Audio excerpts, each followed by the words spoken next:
Orson leaned against a tree in the deep, dark forest. He was far from home and scared. His eyes were closed tightly, and his fire was about to go out. Suddenly, he heard humming coming from across the campfire. A big grizzly bear opened his mouth, showing big, sharp teeth. "Ah!" They screamed in unison. "Ha! You scared me," the bear said. "You can talk?" "Of course I can talk," the bear said with a sly grin. "And yes, for your information, I can read, too. Like that sign up there. Feed the bears, they're friendly," the bear said, reading the sign wrong. "No disrespect, but I've never met a talking bear before." "Of course, domesticated zoo bears don't talk," the bear said, sipping tea, wearing a fancy top hat that magically appeared. "So, chap, what are you doing out here in the dark?" the bear continued. "I ran away," Orson said triumphantly. "My parents don't want me anymore. They're replacing me with a baby girl. So I grabbed my backpack and ran into the forest. But then I got lost," Orson explained. The bear nodded, understanding. "You could be a bear, like me." Orson's frown turned into a smile. "Yes, that's what I'll do. I'll be a bear, like you." The two built a fort, playing and laughing together for hours until they both fell asleep. Breakfast!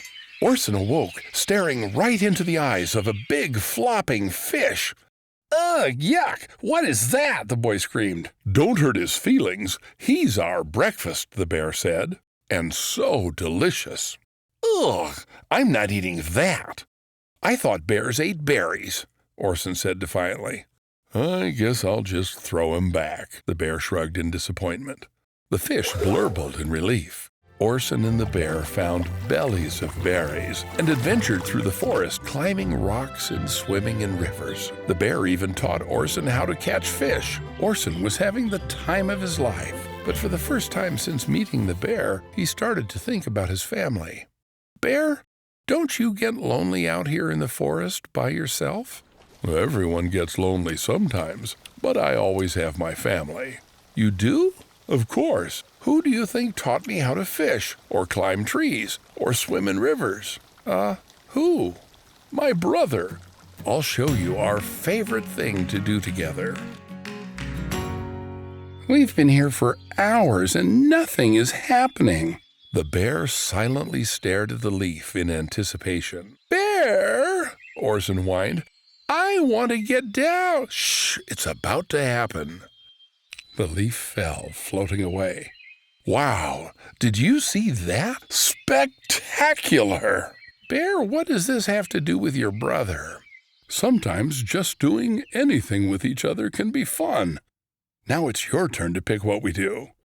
"I want to get down." The bear looked at Orson. "You want to leaf?" the bear said, snickering.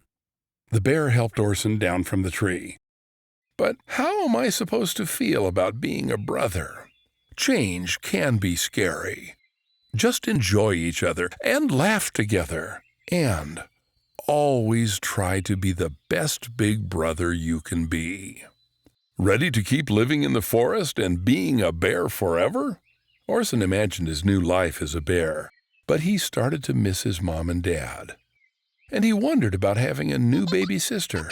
He thought about the adventures they would go on and the fun they would have together. "Well, it's time to hibernate.